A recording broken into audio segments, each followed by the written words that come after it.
Hello friends, नमस्कार। आज के टाइम में जो सबसे ज़्यादा जो डिजीज़ सामने आ रही हैं वो है हमारे पेट से रिलेटेड डिजीज़। और हमारे पेट से रिलेटेड और भी मैं बहुत सारे सिम्टम बताऊंगा। उन सभी सिम्टम्स में मोस्टली जो रीज़न है बहुत सारी बीमारियों का वो है धरण हिलना, जिसको नाप भी बोलते हैं या नाभि हिलना भी बोलते हैं। और 100 या 100 से ज़्यादा बीमारी आप ये कह सकते हो। उन सब का रीज़न ये है। नेवल डिस्प्लेसमेंट बोलते हैं इसको, इंग्लिश में नेवल नाभि को बोलते हैं, तो नेवल डिस्प्लेसमेंट भी इसको बोला जाता है। यह वीडियो जो बनाया गया है इसमें जो इन्फॉर्मेशन दी गई है वो बहुत ज़्यादा साइंटिफिक है और अपने एक्सपीरियंस के बेस पे लगभग 5000 जो पेशेंट्स हैं उनके डेटाबेस के बेस पे, उनके रिसर्च के बेस पे ये वीडियो बनाया गया है। इसमें जो इन्फॉर्मेशन दी गई है वो उसके बेस पर दी गई है। इसलिए मैं ये कहूँगा कि ऐसी जो इन्फॉर्मेशन है ये इन्फॉर्मेशन यूनिक है। ये आपको कहीं भी नहीं मिलेगी, कहीं भी नहीं मिलेगी, किसी भी बुक में नहीं मिलेगी, किसी भी यूट्यूब चैनल पे नहीं मिलेगी। क्योंकि इस काम में जो भी लोग इन्वॉल्व हैं वो बहुत ज़्यादा इतनी रिसर्च नहीं करते। नेवल डिस्प्लेसमेंट के ऊपर लोग बहुत रिसर्च नहीं करते। तो मैंने ये अपनी सारे इस रिसर्च के बेस पे अपनी इन्फॉर्मेशन दी है, सारी वीडियो बनाई है खुद अपनी रिसर्च के बेस पे। तो इसलिए इसको बड़ा ध्यान से देखना। यहाँ सिर्फ वही व्यूअर रहें तो आगे देखें जो इसको पूरा देखना चाहते हैं। पूरी वीडियो के अंदर हर पॉइंट पर इंफॉर्मेशन है। आप यदि सिर्फ इसको स्टार्टिंग में देख के छोड़ देंगे तो you will not get the whole information, आपको सारी इंफॉर्मेशन नहीं मिलेगी। तो इसलिए इस वीडियो को पूरा देखिए, जरूर देखिए। और यदि आपका ऐसा मूड नहीं है तो आप यहीं छोड़ दीजिए। मैं आपको स्पेशली बोल रहा हूँ, आप यहीं छोड़ दो। ये वीडियो मैंने स्पेशली उन लोगों के लिए बनाया है जो धरण या नेवल डिस्प्लेसमेंट से प्रभावित होते हैं। और ये जो मैंने स्लाइड्स बनाई है ये स्पेशली उन लोगों के लिए है जो लोग हिंदी नहीं समझ पाएंगे, उनके लिए स्लाइड्स रहेंगी। These slides are specially only for those people who can not understand Hindi. तो बाकी सब मैं जो समझाऊंगा आपको, डिटेल में एक्सप्लेन करूंगा, वो हिंदी में एक्सप्लेन करूंगा। तो इसलिए पूरे वीडियो के दौरान मेरे साथ बने रहिए। इसमें मैं आपको ट्रीटमेंट भी बताऊंगा कि कैसे इसका ट्रीटमेंट होगा। फ्री में आपका ट्रीटमेंट होगा इसका। पिछले लगभग 7 ईयर से मैं ये ट्रीटमेंट कर रहा हूँ। फिर 5000 पेशेंट्स का ट्रीटमेंट हो चुका है अब तक। और उसके बेस पे मेरा जो एक्सपीरियंस है, उन्होंने मुझे जो सिम्टम जो बताए, डाटा इकट्ठा किया मैंने, उस बेस पर मैं आपका ये वीडियो बना रहा हूँ। तो इस वीडियो को बनाने का बेस वही है। नाभि क्या है? नाभि से हमारे जीवन की शुरुआत होती है। जब एक बच्चा माँ के पेट में होता है तो नाभि के थ्रू ही वो कनेक्ट रहता है अपने मदर के यूट्रस से, जो उसका गर्भाशय होता है उनसे वो नाभि के थ्रू कनेक्ट रहता है।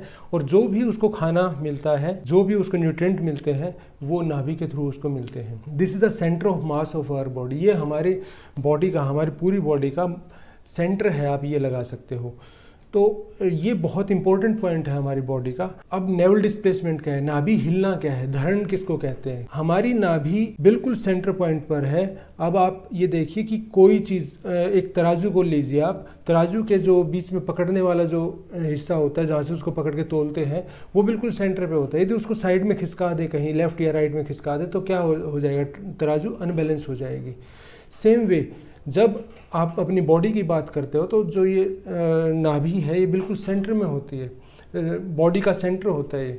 जब ये इधर लेफ्ट राइट ऊपर नीचे कहीं भी खिसक जाता है तो हमारी बॉडी अनबैलेंस हो जाती है। और हमारी बॉडी अनबैलेंस होगी तो उसके जो सिम्टम्स आएंगे, बहुत सारे सिम्टम्स आ सकते हैं, बहुत अलग अलग तरीके के सिम्टम्स आ सकते हैं। तो जो इसकी ओरिजिनल पोजीशन है, उस पोजीशन से यदि ये हट जाए तो उसको हम बोलते हैं नाभि हिलना या धरण या नेवल डिस्प्लेसमेंट। अब ये किसी भी डायरेक्शन में हो सकता है, ऊपर हो सकता है, नीचे हो सकती है, लेफ्ट जा सकती है, राइट जा सकती है। नाभि किसी भी डायरेक्शन में मूव कर सकती है। अब नाभि हिलने के इफेक्ट क्या हैं? देखिए, सबसे पहली चीज़ तो ये है कि जो 70% स्टमक रिलेटेड डिजीज होते हैं, हमारी जो पेट की बीमारियाँ होती है, 70-80% तक मैं बोल रहा हूँ, वो हमारी नाभि हिलने के कारण होती हैं, नेवल डिस्प्लेसमेंट के कारण होती हैं। और उसके अलावा बात की जाती है कि और क्या सिम्टम्स होते हैं, क्या क्या सिम्टम्स होते हैं। तो मैं कहता हूँ कि नाभि हमारा एक सेंटर पॉइंट है, एग्जैक्ट पॉइंट, एक सेंटर है। और यदि ये हिलेगा तो कहाँ हिलेगा, कितनी ऑप्शंस है? देयर आर इनफाइनाइट ऑप्शंस, बहुत सारी ऑप्शन है। ठीक है, आप देखिए, यदि बीच में एक पॉइंट है, यदि उसको हिलाना है तो कहाँ हिल सकता है? वो कहीं भी हिल सकता है, हजारों लाखों पॉइंट है जहाँ पे वो हिल सकता है। तो इसके सिम्टम्स भी बहुत ज़्यादा है, नाभि हिलने के सिम्टम्स भी बहुत ज़्यादा हैं। यहाँ मैं कुछ सिम्टम्स लिख रहा हूँ जो बहुत कॉमनली देखने में आते हैं, वो सिम्टम्स मैं यहाँ लिख रहा हूँ।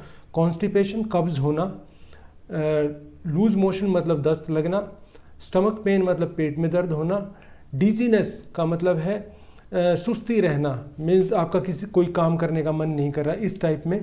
डिप्रेशन, कुछ केसेस में डिप्रेशन भी ऑब्ज़र्व किया है मैं, कुछ पेशेंट्स में ऑब्ज़र्व किया है, उनको डिप्रेशन भी हो जाता है। इर्रेगुलर पीरियड्स, लेडीज़ के अंदर, माताओं बहनों के अंदर जो उनके पीरियड साइकिल होते हैं वो इर्रेगुलर हो जाते हैं, कभी कम दिन बाद आ जाते हैं, कभी ज़्यादा दिन बाद, तो इस इर्रेगुलर पीरियड्स आते हैं। इनफर्टिलिटी इन फीमेल्स, अब मैंने फीमेल्स में ऑब्ज़र्व किया है ये कि जब रेगुलर पीरियड ही नहीं रहेंगे तो बच्चे पैदा होने में परेशानी होगी, कंसीव नहीं करेंगे, वहाँ प्रॉब्लम आती है। वॉमिटिंग की प्रॉब्लम भी हो सकती है। और मेल्स की बात करूँ तो फ्रीक्वेंट नाइट फॉल, बहुत जल्दी नाइट फॉल होता है उनको, तो ये भी कुछ सिम्टम कुछ पेशेंट्स में देखने में आया है। और पेट में गैस हो जाना, गैस की प्रॉब्लम हो जाती है, अफारा जिसको बोलते हैं, अफारा हो जाना, गैस हो जाना, वो लोअर पोर्शन में भी हो सकती है, अपर पोर्शन में भी हो सकती है। और एसिडिटी, खट्टी डकारें, जलन, इस टाइप की प्रॉब्लम। बैक में पेन, कमर में पेन हो जाता है। IBS जो नाम जनरली डॉक्टर बोलते हैं, जब उनको कुछ भी समझ नहीं आता कि भाई ये चीज़ भी, टेस्ट भी ठीक है, ये भी ठीक है, ये भी ठीक है, तो वो बोल देते हैं IBS, इरिटेबल बाउल सिंड्रोम, तो वो भी एक सिम्टम नेवल डिस्प्लेसमेंट का ही है। इसके अलावा भी बहुत सारे सिम्टम्स हो सकते हैं। मैंने बताया नेवल हिलेगी जो, वो कई पॉइंट्स पे हिल सकती है, देयर आर इनफाइनाइट पॉइंट्स, तो बहुत सारे सिम्टम्स भी हो सकते हैं। अब रीजंस क्या है नेवल डिस्प्लेसमेंट के? सबसे पहला और सबसे इम्पोर्टेंट जो सिम्टम है वो है खाली पेट रहना। आज हमारे लाइफस्टाइल ऐसा हो गया कि हम हमेशा भाग दौड़ में लगे रहते हैं, सुबह भी खाना ढंग से नहीं खाते, दोपहर को भी खाना ढंग से नहीं खाते, शाम को मोस्टली जनरली खाना खाते हैं ढंग से बैठ के, जब सबसे कम खाना चाहिए उस टाइम हम सबसे ज़्यादा खाते हैं। हमारा जो उससे मेन इंपॉर्टेंट चीज़ है कि कारण क्या है, हम खाली पेट रहते हैं, सुबह खाली पेट घर से निकलते हैं।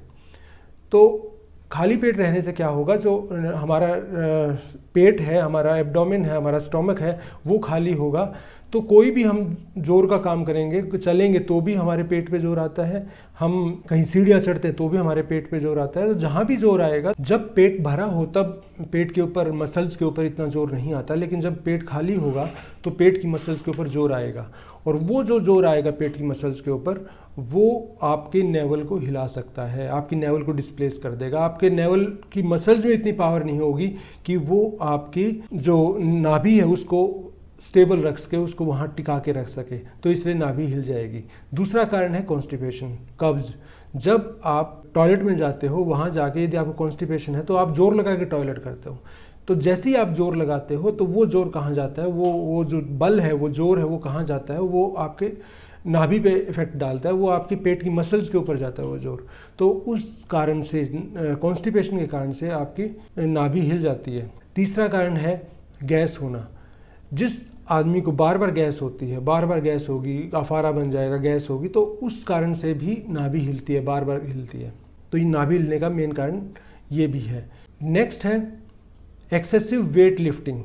जब हम स्पेशली मैं उन लोगों के लिए बता रहा हूँ जो बच्चे जिम में जाते हैं, हमारे बहुत सारे जो यंग बच्चे हैं उनका फ़ोन आता है मेरे पास, 15, 16, 20 ईयर, 25 ईयर के एज के बच्चों का फ़ोन आता है मेरे पास, कहते हैं कि नाभि हिली हुई है, ये प्रॉब्लम है, ये प्रॉब्लम है। और कुछ केस में तो ऐसा है कि उनकी पेट की मसल ही ब्रेकअप हो गई, पेट की मसल ही टूट गई, और उस टाइम एक जोश होता है कि चलो और वेट उठाते, और वेट उठाते, और ये बहुत डेंजरस है, बहुत ज़्यादा डेंजरस है। इससे बचिए आप लोग, आप अपने बच्चों को भी बताइए कि इस चीज़ से बचिए।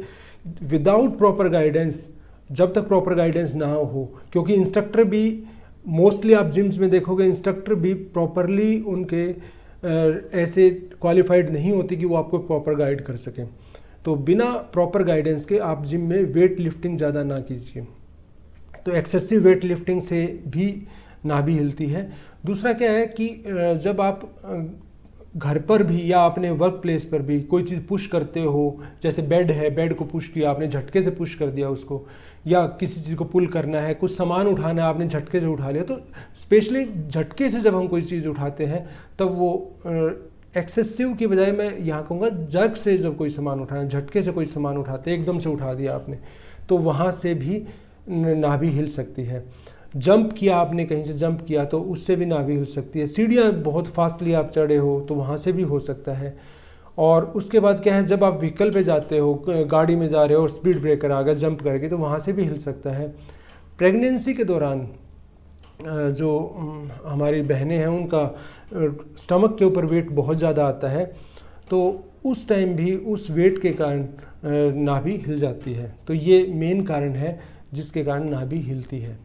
नेवल डिस्प्लेसमेंट का पता कैसे चले कि आपको नेवल डिस्प्लेसमेंट होगा, इसका पता आपको कैसे लगेगा? कोई भी जो सिम्टम्स हमने अभी बताए हैं, पिछले लास्ट टू लास्ट स्लाइड में मैंने जो सिम्टम्स बताए, उनमें से यदि कोई भी सिम्टम आता है और उसके बाद आप टेस्ट करवाते हो, मेडिकली टेस्ट करवाते हो, मेडिकली टेस्ट जब आपने करवाया, ब्लड टेस्ट करवाया, यूरिन टेस्ट करवाया, या कोई भी टेस्ट आपने करवाया, वो टेस्ट सारे ओके आ रहे हैं, तो आप ये समझ लीजिए आपको नाभि की प्रॉब्लम है, आपको नेवल डिस्प्लेसमेंट की प्रॉब्लम है। समझे आप? आपको प्रॉब्लम आ गई, कॉन्स्टिपेशन है या लूज मोशन है, पेट दर्द हो रहा है, कुछ भी हो रहा है, ठीक है, और आपने टेस्ट वगैरह करवाए तो उसमें सब कुछ ठीक आ रहा है, तो वो टेस्ट ठीक बोल रहे कि ठीक है, अंदर कोई इन्फेक्शन नहीं है, कोई अल्सर नहीं है, कुछ भी नहीं है अंदर, तो फिर भी प्रॉब्लम प्रसिस्ट कर रही है, इसका मतलब क्या है कि आपको नाभि की प्रॉब्लम है, नाभि हिलने की प्रॉब्लम है।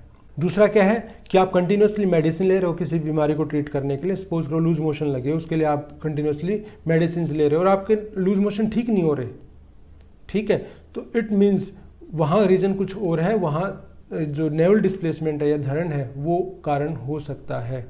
Now how to check navel displacement, कैसे चेक किया जाए कि आपको नाभि हिली हुई है, आपको नेवल डिस्प्लेसमेंट है? जब आप इंटरनेट पे चेक करोगे कि नाभि को कैसे चेक किया जाए, तो वहाँ पर आपके पास बहुत सारे मेथड आ जाएंगे, यूट्यूब पे वीडियोज़ आ जाएंगे, सब कुछ आ जाएगा, अलग अलग लोग अलग अलग तरीके बताते हैं। लेकिन मेरा व्यू है, मेरे इतने एक्सपीरियंस के बेस पे बता रहा हूँ, यदि आपकी बॉडी प्रॉपर फंक्शन नहीं कर रही तो आप ये समझ लीजिए, स्पेशली स्टमक के केस की बात कर रहा हूँ, स्टमक से रिलेटेड आपको बार बार प्रॉब्लम आ रही है, तो आप ये समझ लीजिए आपको नाभि हिली हुई है। देखिए कुछ लोग कहते हैं कि आप हाथ की रेखाएं मिला के देखो तो ठीक हो, तो चेक कर लो कि नाभि ठीक है। भाई आपको हाथ की रेखाएं मिला के देखने की ज़रूरत क्यों पड़ी? जब आपकी बॉडी ने फंक्शन प्रॉपर नहीं किया तभी तो ज़रूरत पड़ी, ठीक है। तो इसलिए उन सब चक्रों में मत पड़ो। यदि आपकी बॉडी में कोई प्रॉब्लम है, कोई इरेगुलरिटी है, स्पेशली स्टमक रिलेटेड प्रॉब्लम है, या जो मैंने प्रॉब्लम्स ऊपर बताए उनमें से कुछ है, तो आप ये समझ लीजिए आपकी नाभि हिली हो सकती है। I am not saying that 100% हिली हुई है, हो सकती है। एक चीज़ और बताता हूँ, कुछ लोग नाभि को दबा के इस तरीके से देखते हैं कि नाभि हिली हुई है या नहीं हिली हुई, तो वो चीज़ आप बार बार नाभि को दबा के ना देखें। यदि कोई पेशेंट फिजिकली मेरे सामने बैठा है तो जब मैं उसका ट्रीटमेंट करता हूँ तो उसका नेवल डिस्प्लेसमेंट है या नहीं उसका पता लग जाता है। लेकिन आपको घबराने की ज़रूरत नहीं है। जब आप फ़ोन पर भी मेरे साथ ट्रीटमेंट लेते हैं तो आपको यदि नाभि हिली हुई है, आपको नेवल डिस्प्लेसमेंट है, तो ठीक ज़रूर हो जाओगे, ये पक्का, ये श्योर है। ट्रीटमेंट क्या है नेवल डिस्प्लेसमेंट का? कुछ लोग, ये बहुत इंपॉर्टेंट बात बता रहा हूँ, कुछ लोग नाभि के ऊपर मसाज करके या उसको प्रेस करके, पेट के ऊपर प्रेस करके या उस पेट को मालिश करके, इस टाइप के वो ट्रीटमेंट करते हैं। इस चीज़ को मैं कहता हूँ स्ट्रिक्टली अवॉइड करो। भले ही आप मुझसे ट्रीटमेंट लेते हो या नहीं लेते, इट डजेंट मैटर, इसका कोई फ़र्क नहीं पड़ता। लेकिन पेट के ऊपर किसी भी तरह का प्रेशर डालना या किसी भी तरह की मसाज करना, मालिश करना, जोर लगा के मालिश करवाना, उस टाइप के तरीक़ों से हमेशा बचिए। ये मैं स्ट्रिक्टली बोल रहा हूँ ये चीज़। कुछ लोग जो हैं वो हाथ और पैरों के एक्यूप्रेशर से भी नाभि की प्रॉब्लम ठीक करते हैं, नेवल डिस्प्लेसमेंट को ठीक करते हैं। हाँ, वो रीज़न, वो वे ठीक हो सकता है, यदि किसी को अच्छा एक्सपीरियंस है तो वो लोग ठीक कर देते हैं, वो हार्मफुल नहीं है। और कुछ लोग कहते हैं योगा से भी हम लोग ट्रीटमेंट कर सकते हैं। तो योगा के लिए मैं बता देता हूँ, आप टीवी देख के योगा से ठीक कर रहे हो या किसी और से योगा पोस्चर आपने देखा यूट्यूब से, तो उसको एक्सपेरिमेंट करने लगे, तो उससे वो इफ़ेक्टिव नहीं रहेगा।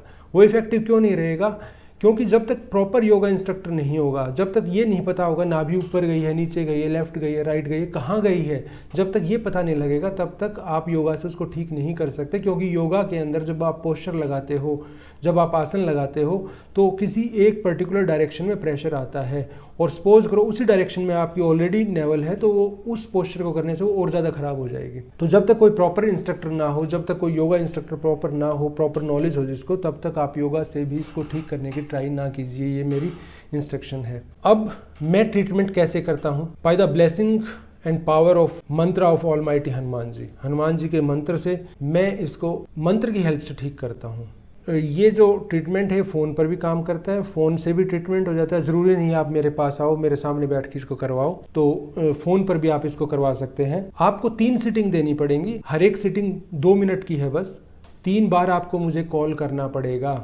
यदि आप लोकल हैं तो आप 3 बार मेरे पास आ सकते हैं, मुझसे मिलके मेरे सामने बैठ के ठीक करवा सकते हैं। और यदि आप बाहर से हैं तो आपको 3 बार मुझे कॉल करना पड़ेगा और 3 टाइम लगातार करना पड़ेगा। जैसे मॉर्निंग, इवनिंग, मॉर्निंग, सुबह करो, शाम को करो, फिर सुबह करो, या शाम को करो, फिर सुबह करो, फिर शाम को करो। इस तरीके से आप कर सकते हैं। जो टाइम है ट्रीटमेंट का वो इंडियन टाइम में आपको बता रहा हूँ। मॉर्निंग का टाइम है 5 से 5:30 बजे का, सुबह का टाइम है 5 से 5:30 बजे का, और शाम का टाइम है 7 से 7:30 बजे का। ठीक है, ये टाइम है, ये मैंने भारत का टाइम बताया आपको। नेवल डिस्प्लेसमेंट या नाभि आपकी हिल गई, धरण हो गई, तो कांटेक्ट आपको कहाँ करना है, मुझे कैसे करना है मुझे कांटेक्ट, तो इसके लिए मेरा फ़ोन नंबर मैंने यहाँ लिख दिया है 92 541 66 118। जो हमारे विदेश में रहने वाले भाई हैं उनके लिए मैंने यहाँ पे ISD कोड भी लिख दिया है मेरा, तो ये +91 कोड इंडिया का है, भारत का है, वो साथ लगा लीजिए आप।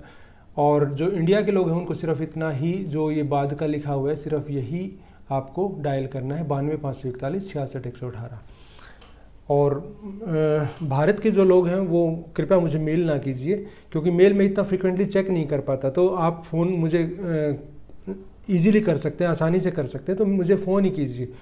फ़ॉरेन में रहने वाले जो लोग हैं, विदेश में रहने वाले लोग हैं, वो यदि मुझे फ़ोन नहीं कर सकते तो मेरा ईमेल ID दिया हुआ है यहाँ पर, तो मुझे मेल कर सकते हैं। अब कौन ट्रीटमेंट ले सकता है ये ट्रीटमेंट कोई भी आदमी, किसी भी जेंडर का हो, मेल हो या फीमेल हो, आदमी हो, औरत हो, बच्चा हो, बड़ा हो, बूढ़ा हो, कोई भी हो, किसी भी धर्म का हो, हिंदू, मुस्लिम, मुसलमान, सिख, कोई भी हो, कोई भी ले सकता है इसको, ट्रीटमेंट को। कोई बाउंडेशन नहीं है। चार्जेस क्या है? फ्री ऑफ कॉस्ट है ये, इसकी कोई कॉस्ट नहीं है, बिल्कुल फ्री है। सिर्फ आपको एक काम करना है, तीसरी सिटिंग के बाद आपको ये काम करना है। यदि आप हिंदू हो, यदि आप हिंदू बिलीफ को मानते हो, तो हनुमान जी के नाम पर आपको प्रसाद बांटना है, उनको प्रसाद चढ़ा के उनको प्रसाद बांटना है। फिर अपने घर में ही बांट सकते हो। यदि जैसे कोरोना वाली सिचुएशन है, ऐसी कोई सिचुएशन आप बाहर से जाकर प्रसाद नहीं ला सकते, तो घर में ही बिना नमक की रोटियां बना के, उनका चूरमा बना के आप भोग लगा के बांट सकते हो। और यदि आप हिंदू बिलीफ को बिल्कुल नहीं मानते, तो आप जिनको भी मानते हैं, जिन ऑलमाइटी को भी मानते हैं, जिस भी पावर को मानते हैं, तो उनको आप प्रसाद चढ़ाओगे और बांट दोगे। ये एक परमात्मा को, भगवान को, या जो भी सुप्रीम पावर है उनको थैंक्स करने का एक तरीका है। और ये बहुत कंपलसरी है, बहुत ज़रूरी है ये। इसको ये ऐसा मत मानिए कि नहीं ये कोई नहीं करेंगे तो भी क्या होगा। It is very important part. तो इसका कोई भी चार्ज नहीं है, this is free of cost. लेकिन आपको ये काम करना पड़ेगा। इसमें आप चाहे कितने का भी कर दो, 1 रुपये का, 5 रुपये का, 10 रुपये का, वट एवर, जो भी आपकी इच्छा है उतने का कर दीजिए। अब आपको बैठना कैसे है? जब आप ट्रीटमेंट ले रहे होगे मुझसे, 3 बार आप मुझे कॉल करोगे, तो जब ट्रीटमेंट ले रहे होगे तो तब आपको कैसे बैठना है, तो उसके लिए मैं यहाँ पोस्चर दे रहा हूँ, वो वीडियो में दे रहा हूँ, आप उसको देख लीजिए।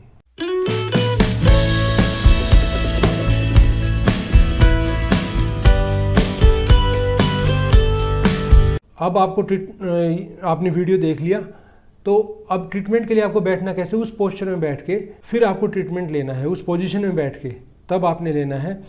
और इसमें एक चीज़ ध्यान रखना, नीचे कपड़ा बिछा के बैठना, ठीक है, ज़मीन के ऊपर कपड़ा बिछा के बैठ जाना। और जो आपकी पैंट या जो भी आपने डाल रखा है, तो उसकी जो बेल्ट है, ऊपर वाला पोर्शन है जो हमारे ऊपर बंधा होता है, वो ज़्यादा टाइट नहीं होना चाहिए, कोई बेल्ट नहीं बांधी होनी चाहिए, और ऊपर वाला पोर्शन ज़्यादा टाइट नहीं होना चाहिए। जो भी आपने पैंट वगैरह, जो भी ट्राउज़र पैंट जो भी डाल रखी है आपने।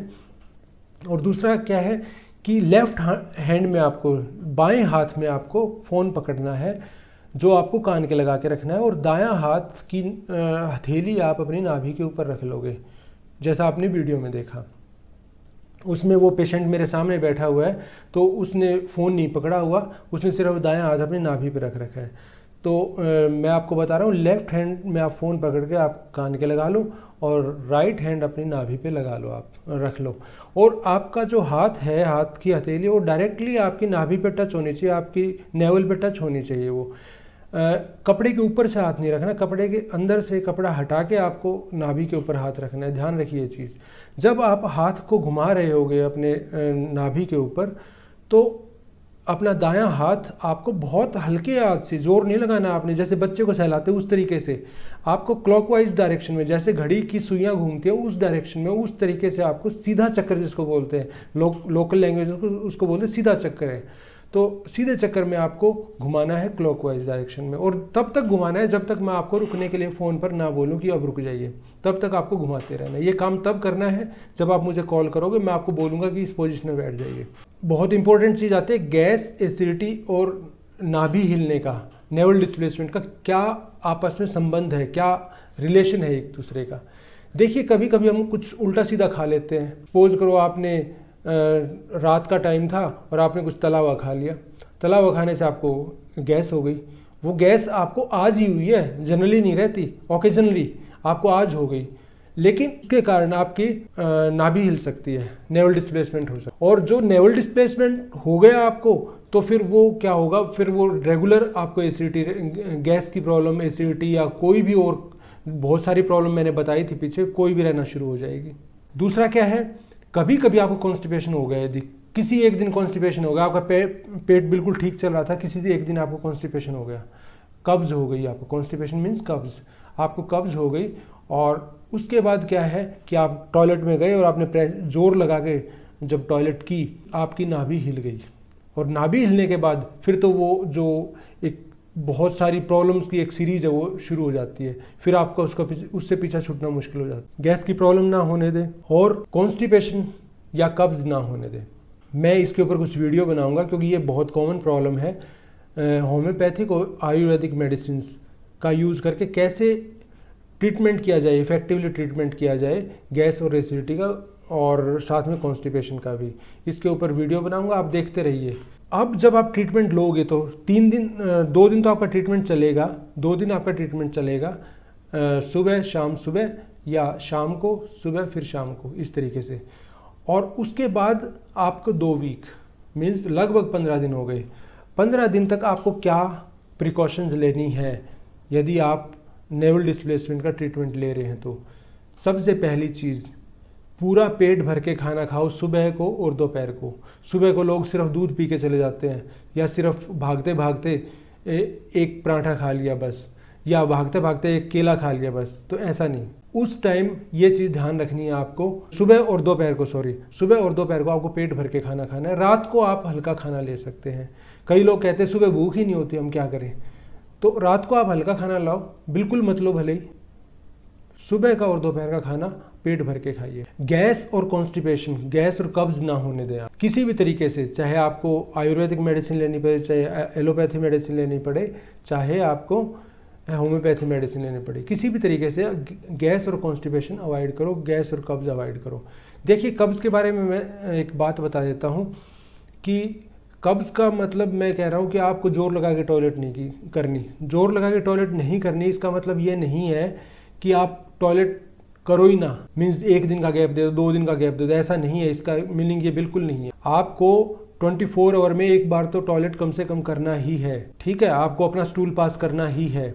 वो किस तरीके से करना है, जोर लगा के नहीं, उसके फिर आप लेग्जेटिव ले लो कुछ उनको क्लियर करने वाला, जो आपके टॉयलेट को क्लियर कर दे, साफ़ कर दे वहाँ से।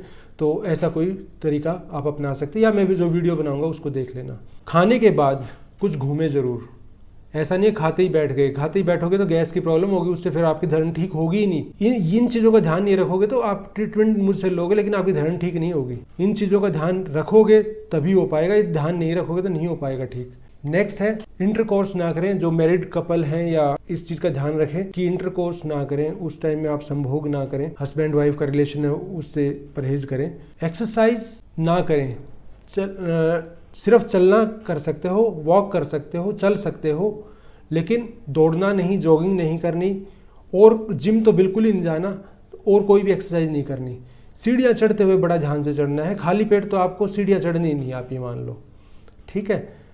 कोई भी झटके हैं, जब बाइक पे जाते हो तो झटकों को अवॉइड करना है। मैं तो कहूँगा कि 2 वीक तक आप बाइक का यूज़ ही ना करें, बाइक पर झटके बहुत ज़्यादा लगते हैं।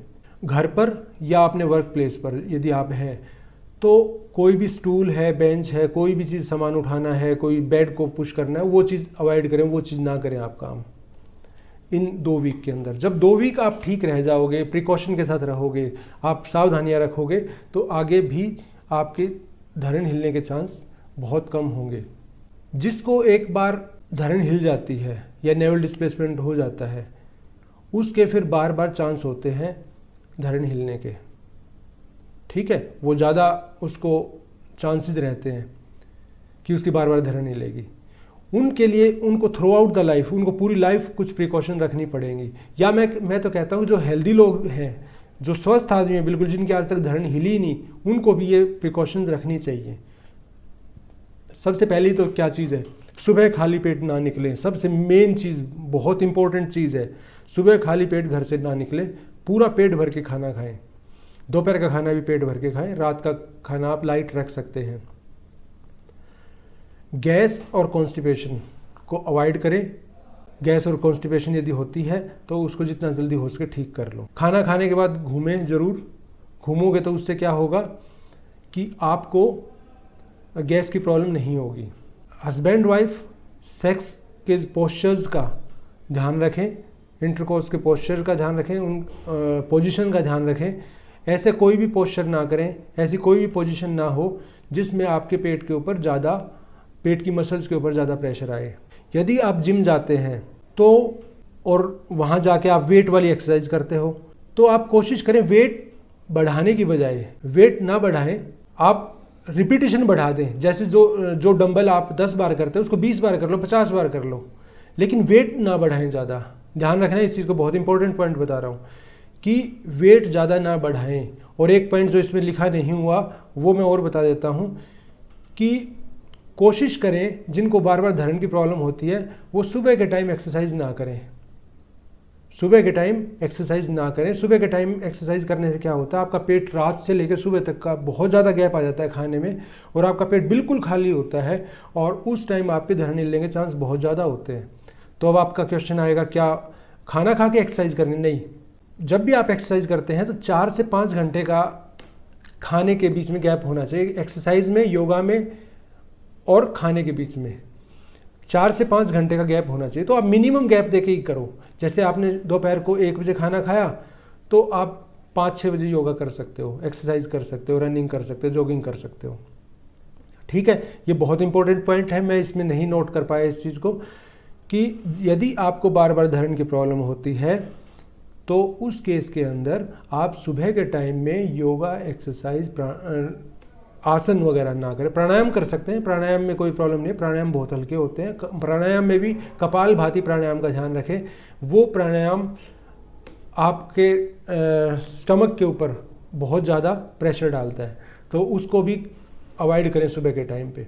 तो ऐसे लोग जिनको बार बार धड़न होती है वो जो एक्सरसाइज, योगा, प्राणायाम है वो शाम को करें, खाने से, दोपहर के खाने से 4-5 घंटे का गैप दे के, कम से कम 4 घंटे का, 4 से 6 घंटे का गैप दे के आप कर सकते हैं वो, ठीक है। बहुत इंपॉर्टेंट पॉइंट, मैंने जो कुछ मुझे नॉलेज थी वो सारी आपको बता दी, और मैं आप लोगों को वेलकम करता हूँ कि आपको यदि कोई प्रॉब्लम हो या किसी को भी कोई प्रॉब्लम हो धड़न से रिलेटेड, तो आप मुझे कॉल कर सकते हैं। फ़ोन नंबर मैं दे चुका हूँ आपको, नोट कर लिया होगा आपने।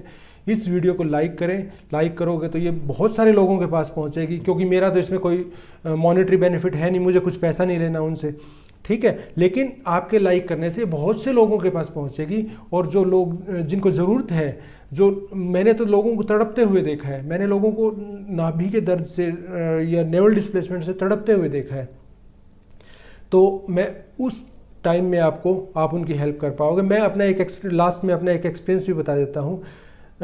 ये मंत्र वगैरह में या झाड़ा जिसको बोलते हैं, उसमें मेरा कोई विश्वास नहीं था, लेकिन आज से लगभग 20-22 साल पहले मेरी नाभि हिल गई और स्टमक पेन हो गया, लूज मोशन लग गए, ठीक है। और इतना स्टमक पेन था कि मुझसे सीधा नहीं खड़ा हुआ जा रहा था, इतना स्टमक पेन था, और मैं मेडिसिन ले रहा, उसका कोई असर नहीं हो रहा, ठीक है। तो तब मुझे किसी ने बताया था कि ऐसे ऐसे फला बंदा है, उसके पास जाके आप ट्रीटमेंट लो। मैंने उनसे अविश्वास के साथ गया था मैं कि भाई पता नहीं असर होगा या नहीं होगा, लेकिन by the grace of God almighty वो क्या हुआ कि 2 बार ट्रीटमेंट लेते ही मेरा बिल्कुल ठीक हो गया। तो ये हालत है, ये इस मंत्र का असर है जो मैं पिछले 7 साल से देख रहा हूँ, मैं खुद भी देख रहा हूँ। जब 20-22 साल पहले मुझे हुआ तो तब फिर मुझे विश्वास होना शुरू हुआ इस चीज़ के ऊपर। तो इसलिए मैंने लोगों को तड़पते हुए देखा है, मैंने लोगों को सुना है कि लोग बताते कि ये इतना बुरा हाल है। तो इसलिए मैं आपसे रिक्वेस्ट करता हूँ, हाथ जोड़ के रिक्वेस्ट करता हूँ, इस वीडियो को लाइक करें। लाइक करोगे तो ये और लोगों के पास भी जाएगा। सब्सक्राइब करें और इसका लिंक भी आप दूसरों के साथ शेयर करें जिन लोगों को ज़रूरत है। और इस चैनल के ऊपर मैं हेल्थ रिलेटेड और भी वीडियो डालता रहूँगा, और भी इसके ऊपर यूज़फुल वीडियोज़ डालता रहूँगा। तो मेरी आपसे सिर्फ एक ही रिक्वेस्ट है, इसको ज़्यादा से ज़्यादा लोगों तक पहुंचाने में मेरी मदद करें। आपको शुभकामना देता हूं कि आप हमेशा स्वस्थ रहें। बहुत बहुत धन्यवाद।